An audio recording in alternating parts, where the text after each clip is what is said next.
মানবতা বিরোধী অপরাধে দণ্ডপ্রাপ্ত আসামি শেখ হাসিনার ভাগ্নি ব্রিটিশ এমপি টিউলিপ সিদ্দিককে গ্রেফতার করা হয়েছে। প্লট বরাদ্দে দুর্নীতির মামলায় টিউলিপকে 2 বছরের কারাদণ্ড দেন আদালত এবং Tulip Siddiq MP given jail sentence in Bangladesh after trial in her absence, এই শিরোনামেই সংবাদটি প্রচার করে বিবিসি। পূর্বাচলের নতুন শহর প্রকল্পে ক্ষমতার অপব্যবহার করে ফ্লট নেয়ার অভিযোগে ব্রিটিশ এমপি ও সাবেক সিটি মিনিস্টার টিউলিপ সিদ্দিকের 2 বছরের সাজা দিয়েছে ঢাকার বিশেষ জজ আদালত। পাশাপাশি তাকে 1 লাখ টাকা অর্থদণ্ড দিয়েছেন আদালত। এ রায়ের ফলে মন্ত্রিত্বের পর এবার এমপি পদ ছাড়ার জন্য নতুন করে চাপের মুখে পড়তে পারেন তিনি।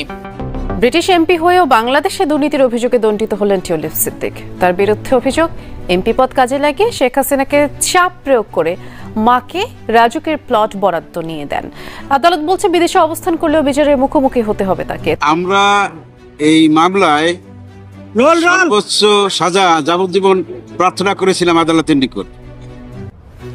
আদালত শেখ রেহানাকে 7 বছরের কারাদণ্ড, 1 লক্ষ টাকা জরিমানা এবং অনাদায়ে 6 মাসের জেল। টিউলিপ সিদ্দিককে 2 বছরের কারাদণ্ড, 1 লক্ষ টাকা জরিমানা, অনাদায়ে 6 মাসের কারাদণ্ড। দর্শক, শেখ হাসিনা যেরকম শেখ হাসিনার ভাগ্নি টিউলিপ সিদ্দিকও কিন্তু শেখ হাসিনার মতনই হয়েছে। কারণ লন্ডনে থেকেও, লন্ডনের এমপি হয়েও বাংলাদেশের সাথে দুর্নীতি করেছে এই শেখ হাসিনার ভাগ্নি টিউলিপ সিদ্দিক, এবং তার কারণে কিন্তু বাংলাদেশের আদালতে শেখ হাসিনার ভাগ্নি টিউলিপ সিদ্দিকের বিরুদ্ধে সর্বোচ্চ শাস্তি প্রদান করা হয়েছে। দর্শক, ইতিমধ্যে কিন্তু এই টিউলিপ সিদ্দিককে লন্ডনে গ্রেফতার করেছে লন্ডনের পুলিশ। তো দর্শক, ভিডিও শুরুতে শিরোনামের মাধ্যমে কিছু অংশ দেখেছেন, এবার দেখবেন পুরো ভিডিও জুড়ে। তার আগে সবার কাছে একটা অনুরোধ, যারা আমার চ্যানেল নতুন আসছেন অবশ্যই চ্যানেলটি সাবস্ক্রাইব করে দিবেন, পাশে থাকা বেল আইকনটি অল ক্লিক করে বাজিয়ে দিবেন। তো দর্শক, চলেন একটা লাইক দিয়ে সম্পূর্ণ ভিডিওটা ধৈর্য সহকারে দেখতে থাকুন। যেহেতু আপনি 3টি প্লট নিয়েছেন, আমার মা এবং ভাই বোনদেরকে 3টি প্লট দিতে হবে। এই বিষয়গুলা আমরা গণভবনের কর্মকর্তা-কর্মচারী 2 জন সাক্ষী দিয়েছে এবং টিউলিপ সিদ্দিকী কিভাবে প্রভাবিত করেছে সেই বিষয়ে আদালতে আমরা সাক্ষ্য উপস্থাপন করেছি। বিভিন্ন অ্যাপস এবং টেলিফোনের মাধ্যমে দেশে আসিয়া সাবেক প্রধানমন্ত্রী যে একান্ত সচিব ছিল সালাউদ্দিন সাহেব, তার মাধ্যমে ও প্রভাবিত করেছে। এইভাবে তার প্রভাবিত হওয়ার বিষয়টা প্রমাণিত হওয়ায় আদালত তাকে 2 বছরের কারাদণ্ড প্রদান করেছেন। না, এখানে এই মামলায় 17 জন আসামির মধ্যে 15 জনকে আপনার 5 বছরের করে কারাদণ্ড প্রদান করা হয়েছে। এই মামলায় কাউকে খালাস প্রদান করা হয়নি। এই যে পর্যবেক্ষণে আদালত কি বলেছেন, এই পর্যবেক্ষণের বিষয়গুলো যদি আমাদেরকে একটু বলতেন। পর্যবেক্ষণের বিষয়ে আদালত একটা কথা বলছেন, একটা সূরা আল মাইদার একটা আয়াতের কথা উল্লেখ করছেন যে তোমরা প্রতারণা এবং জালিয়াতির সাথে জড়িত থাকিও না এবং সহায়তা করিও না। এই মর্মে আদালত আয়াত নাম্বার উল্লেখ করেই এই কথাটা বলেছেন। সেখানে কি মেসেজ দিয়েছেন আসলে এটা করা? এখানে আসলে মেসেজটা আমাদের নিকট এবং আমাদের বাংলাদেশের সকল নাগরিকের জন্য আমরা কেউ সতর্ক থাকি, প্রতারণা না করি, জালিয়াতির আশ্রয় না নেই, আমরা যেন সুন্দরভাবে দেশটা করতে পারি এবং দুর্নীতি না করি। যেহেতু আসামিরা পলাতক আছে, এখন সাজা পরোয়ানা আপনারা কিভাবে সাজা কার্যকরের জন্য কি উদ্যোগ নেবেন বা কিভাবে কি করবেন এই বিষয়ে? আমরা এই সাজার বিষয়ে আমাদের কমিশনকে অবহিত করব। কমিশন বাংলাদেশ সরকারের সাথে কমিউনিকেট করবে এবং বাংলাদেশ সরকার পরবর্তীতে ব্রিটিশ সরকার বা আসামিরা যে আসামি দেশে আছে, পলাতক আছে, সেই সব দেশের সরকারের সাথে কমিউনিকেট করবে। আমরা তো সাজা অবশ্যই পাঠাবো। টিউলিপ সিদ্দিক ব্রিটিশ এমপি হওয়া সত্ত্বেও উনি বাংলাদেশের নাগরিক আছেন, ভোটার আছেন, এই বিষয়টা আমাদের কাছে তথ্য আছে। উনি একদিকে বাংলাদেশের নাগরিক, একদিকে ব্রিটিশ নাগরিক। সেই ক্ষেত্রে আমরা আমাদের দুদককে অবহিত করব, দুদক বাংলাদেশ সরকারের সাথে কমিউনিকেট করবে এবং বাংলাদেশ সরকার ব্রিটিশ গভর্নমেন্টের সাথে কমিউনিকেট করবে যে এই সাজার বিষয়টা তাকে অবহিত করার জন্য।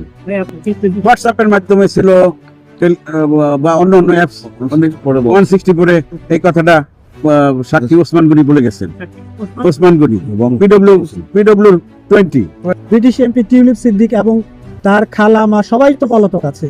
এই যে তাদেরকে ধরে আনার জন্য কি উদ্যোগ নেবেন এবং কোন পদ্ধতিতে নেবেন, সেগুলো কিভাবে এনে সাজা কার্যকর করবেন, এই বিষয়ে কোনো সুনির্দিষ্ট? এটা আমাদের বাংলাদেশ সরকারের নিজের দেশের নাগরিক যদি পলাতক থাকে অন্য দেশে, সেটা বিভিন্ন ভাবেই পররাষ্ট্র মন্ত্রণালয়কে ব্যবহার করে ভাই, আমি ইন্টারপোলের সহায়তা নিয়ে আমরা পারবো না। সেটা ব্যবস্থা করব। একটা প্রশ্ন এখানে যে দেখ, এখানে রাজুক কর্মকর্তারা সহযোগিতা করেছেন গণপূর্তের, এখনো অনেকে দায়িত্বে ধরেন আছে, বর্তমানে ওনারা হয়তো নাই, তো একজন প্রধানমন্ত্রীর ক্ষমতার ব্যবহার করে যদি এই রকমের দুর্নীতির সঙ্গে তিনি জড়িত হন, ভবিষ্যতের জন্য এটা কি ধরনের বার্তা দেয়? আর আরো প্রধানমন্ত্রী আসবেন না? এটা আসলে বাংলাদেশের জনগণের জন্য আমি মনে করি যে একটা মাইল ফলক রায়, যে পরবর্তীতে যারাই আসবেন দেশের শাসন ক্ষমতায়, তারা অন্তত একটু সতর্ক থাকবেন যে আমরা যেন কোনো দুর্নীতির সাথে জড়িত না থাকি। কারণ আইন সবার জন্য সমান এবং সাজা ভোগ করতে হয়। ক্ষমতা কারোরই চিরদিন থাকে না, তাকে অবশ্যই তাদের সবাইকেই এই বিষয়ে সতর্ক থাকতে হবে। আইনজীবী আর কোনো অনুসন্ধান আছে? আচ্ছা। আইনে এই পরিমাণে আচ্ছা, রাইট। আমি একটু বলতে চাই, রবীন্দ্রনাথ ঠাকুরের একটা কবিতার পংক্তি, 2 বিঘা জমি আছে যার ভুরি ভোজি রাজার হস্ত করে সমস্ত কাঙ্গালের ধন চুরি। এটা তারই একটা সিকুয়েন্স। আপনারা জানেন যে রাজুকে দুইটা ক্যাটাগরিতে প্লট বরাদ্দ দেয়, একটা সাধারণ ক্যাটাগরি আর একটা সমাজের প্রতি, রাষ্ট্রের প্রতি যাদের রিমার্কেবল আউটস্ট্যান্ডিং যদি কন্ট্রিবিউশন থাকে তাদের ক্ষেত্রে। তো সেখানে শেখ রেহানা, তারপর তার পরিবারের যারা তাদের যে প্লট বরাদ্দ দেওয়া হয়েছে, সেটা ওই দ্বিতীয় ক্যাটাগরি অর্থাৎ রিমার্কেবল পার্সোনালিটি, সেই হিসেবে তাদেরকে দেওয়া হয়েছে। কিন্তু এই দুইটা ক্ষেত্রেই প্লট বরাদ্দের ক্ষেত্রে কিছু নিয়ম নীতি আছে, রাজুকের কিছু নিয়ম নীতি আছে, সেই নিয়ম নীতি ফলো করতে হয়। অর্থাৎ সেখানে এখন আমাদের এই দীর্ঘ বিচারিক প্রক্রিয়ায় আজকে বিজ্ঞ আদালত রায় দিয়েছেন, শেখ রেহানাকে 7 বছরের কারাদণ্ড দিয়েছেন এবং আরো 1 লক্ষ টাকা জরিমানা, অনাদায়ে আর 6 মাসের জেল। আর তার মেয়ে টিউলিপ সিদ্দিকী, তাকে 2 বছরের কারাদণ্ড দিয়েছেন, 1 লক্ষ টাকা জরিমানা আর অনাদায়ে 6 মাসের কারাদণ্ড। আর অন্যান্য আসামি শেখ রেহানা সহ অন্যান্য যে সমস্ত সহযোগী আসামি ছিলেন, শেখ হাসিনা সহ, তাদের সবাইকে 5 বছরের কারাদণ্ড এবং 1 লক্ষ টাকা করে জরিমানা, অনাদায়ে আরো 6 মাসের জেল। টিউলিপ সিদ্দিককে 2 বছরের কারাদণ্ড, 1 লক্ষ টাকা জরিমানা, অনাদায়ে 6 মাস। একসময় রাজরাজত্ব আর ক্ষমতা সবই ছিল, কিন্তু সেই চিত্রের জায়গায় এসেছে কারাদণ্ড, জরিমানা আর রাজনৈতিক অনিশ্চয়তা। ব্রিটিশ সংসদের বাংলাদেশি বংশোদ্ভূত এমপি টিউলিপ সিদ্দিককে আদালত 2 বছরের কারাদণ্ড ও 1 লাখ টাকা জরিমানা করেছে। অভিযোগ, পূর্বাচলের নতুন শহর প্রকল্পে প্লট জালিয়াতির মাধ্যমে নিজের পরিবারের জন্য সুবিধা নিশ্চিত করা। আদালতের নির্দেশ, যদি জরিমানা দেওয়ার ক্ষমতা না থাকে তবে আরও 6 মাস কারাভোগ করতে হবে। সোমবার ঢাকার বিশেষ জজ আদালত 4-এর বিচারক মোহাম্মদ রবিউল আলম ঘোষণা করেন এই গুরুত্বপূর্ণ রায়। দুর্নীতি দমন কমিশন এই মামলাটি দায়ের করেছিল 13ই জানুয়ারি। মামলার তদন্ত চলাকালীন সময়ে উঠে আসে যে কৌশলে পূর্বাচল প্রকল্পে প্লট বরাদ্দের সময় জালিয়াতি করে সুবিধা নেয়ার চেষ্টা করা হয়েছে। প্লট বরাদ্দ সংক্রান্ত এই দুর্নীতির মামলায় শুধু টিউলিপই নয়, ক্ষমতাচ্যুত প্রধানমন্ত্রী শেখ হাসিনা ও তার বোন শেখ রেহানার উপরও সাজা দিয়েছেন আদালত। শেখ হাসিনাকে দেয়া হয়েছে 5 বছরের আর শেখ রেহানাকে 7 বছরের কারাদণ্ড। দুদকের অভিযোগ অনুযায়ী টিউলিপ সিদ্দিক তার এমপির ক্ষমতা ব্যবহার করে মা শেখ রেহানা, বোন আজমিনা সিদ্দিক এবং ভাই রাদওয়ান মুজিবের নামে পূর্বাচল নতুন শহর প্রকল্পে প্লট বরাদ্দ নেন। প্রতিজনই পূর্বাচলে 10 কাঠা করে প্লট পেয়েছেন। তবে মামলায় শুধু শেখ রেহানার প্লট বরাদ্দের বিষয়টি উল্লেখ করা হয়েছে। এমন কঠিন সাজার প্রভাবে টিউলিপের সংসদ সদস্য পদও সংকটে পড়তে পারে। রাজনৈতিক বিশ্লেষকরা বলছেন এটি তার ক্যারিয়ারে বড় ধরনের ধাক্কা হিসেবে বিবেচিত হতে পারে। যুক্তরাজ্য যে মামলাটি গুরুত্বের সাথেই নিয়েছে তার প্রমাণ মিলেছে আদালত চত্বরে। কারণ মামলার রায় ঘোষণার সময় ব্রিটিশ সংবাদ মাধ্যম বিবিসি ও স্কাই নিউজের সাংবাদিকরা আদালত চত্বরেই ছিলেন। এমনকি যুক্তরাজ্যের সাংবাদিক ডেভিড বার্গম্যানও ছিলেন সেখানে।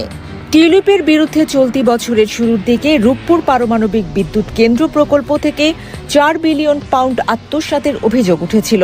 এই ঘটনার পেছনে পটভূমিও কম নাটকীয় নয়। সেই তদন্তের চাপের মুখে সিটি মিনিস্টারের পদ ছাড়তে হয়েছিল তাকে। এরপর ডেইলি মেইল অনুসন্ধান প্রকাশ করে লন্ডনের ফ্ল্যাট নিয়ে তার মিথ্যাচারের তথ্য, যদিও ব্রিটিশ সরকারের অভ্যন্তরীণ তদন্ত